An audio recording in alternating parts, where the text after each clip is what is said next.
சிவபெருமானே போற்றி போற்றி. ஓம் நம சிவாய. கருமாரி அம்மன் தாயே போற்றி போற்றி. தெய்வமகளின் 30வது கும்பாபிஷேக மலபாரி உற்சவத்தில் அம்மன் அலங்காரம் இன்னைக்கு பெரும் மகிழ்ச்சியாக நடந்ததுங்க. எவ்வளோ மகிழ்ச்சின்னா சொல்ல வார்த்தை உண்டா. தத்ரூபமான அம்மன் அலங்காரம் ஊர் மக்கள் மத்தியில் இடம் பிடிச்சி, அம்மா எனக்கு கொடுத்த பணியே நல்லா கேட்டுக்கோங்க, எனக்கு கொடுத்த பணி. என் பணி என்ன? கோயில் கும்பாபிஷேகத்தில் அல்லது ஊர் பண்டிகையிலையோ மொலபாரியுடன் பூவோடோ இல்லை மகாவிளக்கு உற்சவத்துலையோ ஏதேனும் பரவாயில்லைங்க, இதில் அம்மன் அலங்காரம் விட்டு அந்த ஒரு அம்பிகையே அம்மன் சொன்ன அந்த வாக்கின்படி அம்மனை கூட்டி கொண்டு போகிறது தான் என் வேலை. பிறகு யாராவது கூப்பிட்டு, அம்மா நம்ம ஊருக்கு வந்து ஒரு சின்ன சொற்பொழி பண்ணுங்கன்னா, அதோ 10 பெண்கள் இருந்தாலும் இதோ வந்துடுவேன் மகள். பிறகு ராமநாமம் பாடணுமா, சிவநாமம் சொல்லணுமா, பஜனை பாடிடலாம், இதோ கூப்பிடுங்க, உங்க வரைக்கும் நாம் வந்துடுவோம். இதெல்லாம் தெய்வம் எனக்கு கொடுத்த பணியானது. பிறகு யாராவது, அம்மா எனக்கு காசிக்கு போகணும்னு ஆசை, அயோத்தியக்கு போகணும்னு ஆசை, இமயமலைக்கு போகணும்னு ஆசை, என்னை கூட்டி கொண்டு போகிறதுக்கு யாருமே இல்லைன்னு சொல்கிறவங்களுக்கு நான் இருப்பேன். அவங்களுக்காக கண்டிப்பாக கூப்பிடுங்க.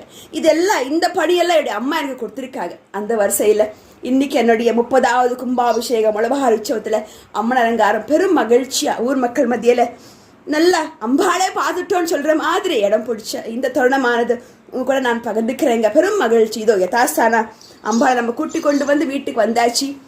யதாஸ்தானத்தில் அம்பாளை நம்ம உட்கார வச்சாச்சு.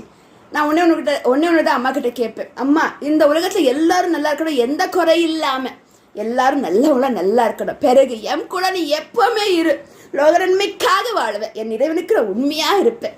இறைவனை எடுப்பது தாய் தந்தி ஒன்று தான் எனக்கு இருப்பேன். இருவரும் எனக்கு 2 கண்கள். என்னை பெற்று எடுத்தது என்னோட அம்மா அப்பா. இந்த உலகத்துக்கு கொடுத்தது அவங்க தான், உயிர் கொடுத்தது அவங்க தான்.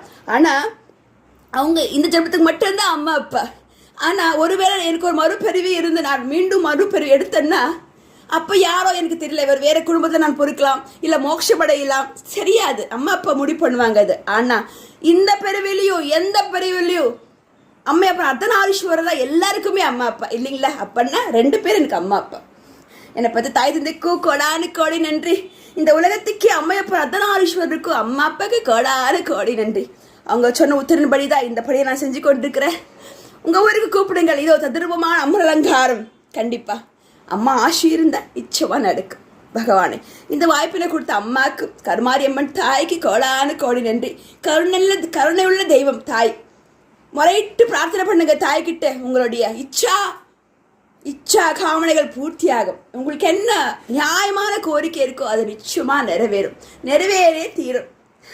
அன்பான கடவுள். கோவகாரியம் நல்லா நினைச்சிட்டு இருக்காங்க, கிடையாதுங்க. எவ்வளோதான் கோவை இருந்தாலும் அம்மா தானே நமக்கு சாந்தம் விடுவாங்க. தாய் அம்மா, தாய் நமக்கு அவங்க சாந்த ஸ்வரூபிணியாக இந்த நாம் அம்பாளம் ஊர்களை கூட்டி கொண்டு போயிருந்தோம். பெரும் மகிழ்ச்சியாக தடுத்து நான் கூட நான் பகிர்ந்துக்கிறேன். தாய் நரலால் எல்லாரும் நல்லா இருக்கணும். சிவபெருமானே போற்றி போற்றி. தாய் கருமாரி அம்மன் தாயே போற்றி போற்றி. ஓம் நம சிவாய வாழ்க. நாதன் தாழ் வாழ்க. எப்பொழுது என்னென்று மேகாதான் தாழ் வாழ்க. நன்றி நன்றி. வெற்றிவேல் முருகன். கந்தனுக்கு அரோகரம் இருக்க, பெருமானுக்கு அரோகரம். என் குல சாமியே தொழில் முன்னோர்களே தொழில் எல்லாமே சிவபெருமான். நன்றி நன்றி நன்றி.